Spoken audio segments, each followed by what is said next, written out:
Assalamualaikum warahmatullahi wabarakatuh. Perkenalkan, nama saya Merlin Damayanti dari kelas 12 IPS 2 nomor absen 21. Di sini saya akan mempresentasikan tentang modifikasi program komputer. Pada bab ini kita akan membahas tentang program atau perangkat lunak. Perangkat lunak atau software adalah suatu bagian dari sistem komputer yang tidak memiliki wujud fisik karena merupakan data elektronik yang disimpan dan diatur oleh komputer berupa program yang dapat menjalankan suatu perintah. Menurut IAA Standard Glossary, perangkat lunak adalah kumpulan program, prosedur, dan data yang saling mendukung dan menyelesaikan masalah di dunia nyata yang dikonfigurasikan dalam sebuah aplikasi yang harus dikerjakan oleh komputer. Apa saja sih fungsi perangkat lunak? Fungsi perangkat lunak yaitu 1. Menyediakan fungsi dasar suatu komputer sehingga komputer dapat dioperasikan. Yang kedua, mengatur semua perangkat keras yang ada di komputer. Yang ketiga, menghubungkan beberapa perangkat lunak lainnya dengan perangkat keras yang ada pada komputer. Yang keempat, menerjemahkan perintah perangkat lunak ke dalam bahasa mesin. Yang kelima, mengidentifikasikan suatu program yang ada di komputer. Ada apa aja ya produk perangkat lunak? Produk perangkat lunak ada produk generik atau umum, yaitu perangkat lunak standar yang diproduksi oleh organisasi pengembang dan dijual ke pasar terbuka dengan spesifikasi umum sesuai kebutuhan banyak pengguna. Contohnya adalah sistem operasi, aplikasi Office, utility, dan aplikasi editor. Yang kedua ada produk pesanan, yaitu perangkat lunak yang dipesan oleh pelanggan tertentu untuk memenuhi kebutuhan sesuai permintaan pelanggan tersebut. Sebagai contoh yaitu aplikasi bank tertentu, aplikasi supermarket, dan aplikasi kantor tertentu. Apa saja jenis perangkat lunak? Yang pertama ada perangkat lunak sistem atau sistem software. Perangkat lunak sistem atau sistem software adalah sekumpulan program yang digunakan untuk melayani atau menunjang program lainnya. Sebagai contoh, sistem operasi, driver, compiler, editor, dan prosesor telekomunikasi. Yang kedua ada perangkat lunak waktu nyata atau real-time software, yang berfungsi memonitor, menganalisis, mengontrol, dan memberikan laporan tentang kejadian dunia nyata dan meresponnya dalam waktu yang cepat. Contohnya pengontrol keasaman tabung reaksi, pengontrol arus udara, dan pengontrol reaksi nuklir. Yang ketiga ada perangkat lunak teknik dan ilmu pengetahuan, yang digunakan untuk menangani hal-hal bidang keteknikan dan ilmu pengetahuan secara rinci. Contohnya simulasi vulkanologi, astronomi, dinamika orbit pesawat ruang angkasa, analisis otomotif, otomasi pabrik, dan biologi molekuler. Yang keempat, embedded system, perangkat lunak yang diletakkan pada perangkat lainnya, baik ke perangkat keras maupun ke perangkat lunak.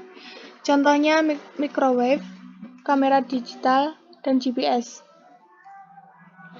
Yang kelima, ada perangkat lunak pengolah data, yang khusus digunakan untuk mengolah data dan menghasilkan suatu keputusan tertentu. Contohnya pengolah statistik dan billing telepon. Yang keenam, perangkat lunak sistem informasi, yang digunakan untuk memberikan informasi dari suatu sistem secara rinci mengenai sesuatu hal yang diperlukan oleh pengguna. Contohnya website dan perpustakaan digital. Yang ketujuh, perangkat lunak sensor, yang digunakan untuk mengukur dan mengatur suatu keadaan khusus, terkadang digolongkan ke dalam jenis embedded system. Contohnya pengatur suhu ruangan dan mesin absensi. Yang kedelapan ada perangkat lunak komunikasi, yang berfungsi menghubungkan atau mengkomunikasikan suatu objek satu dengan lainnya. Sebagai contoh aplikasi messenger dan router. Yang kesembilan ada perangkat lunak pengolah grafis, yang dapat digunakan untuk mengolah dan merancang data grafis. Contohnya pembuatan poster, dan pembuatan video. Yang terakhir ada perangkat lunak kecerdasan yang menggunakan algoritma untuk memecahkan masalah kompleks. Contoh, jaringan saraf tiruan, sistem pakar, dan kecerdasan buatan. Selanjutnya, apa saja kriteria perangkat lunak? Yang pertama ada usability. Perangkat lunak harus berguna dan berdaya guna tinggi untuk membantu pekerjaan manusia. Sehingga dengan adanya perangkat lunak, banyak pekerjaan yang dapat diselesaikan dengan mudah dan cepat. Yang kedua ada be reliable, yaitu perangkat lunak mampu diandalkan kapanpun dan dimanapun perangkat lunak itu digunakan, mampu memberikan hasil yang sama. Yang ketiga ada maintainability. Perangkat lunak mudah dalam perawatannya dan mudah diperbaiki jika ada kesalahan dalam programnya. Yang keempat ada efisiensi, yaitu perangkat lunak harus hemat dalam penggunaan sumber daya sistem seperti memori dan prosesornya. Yang kelima ada eye-catching dan user interface, yaitu perangkat lunak harus mempunyai tampilan yang menarik dan mudah dalam menggunakan aplikasi tersebut. Yang keenam, long lifetime. Perangkat lunak dapat digunakan dalam jangka waktu yang panjang. Yang ketujuh, high performance. Perangkat lunak dapat bekerja dengan baik walaupun digunakan oleh beberapa pengguna. Yang kedelapan, ada readability. Perangkat lunak mudah dipelajari oleh pengguna, baik itu pengguna biasa maupun programmer. Minimal dapat dipahami algoritmanya. Yang terakhir ada robustness. Perangkat lunak mampu mentolerir masukan yang tidak terduga atau masukan yang tidak valid dari pengguna. Melakukan modifikasi program. Modifikasi program dilakukan jika ada program yang tidak memenuhi kriteria program yang baik.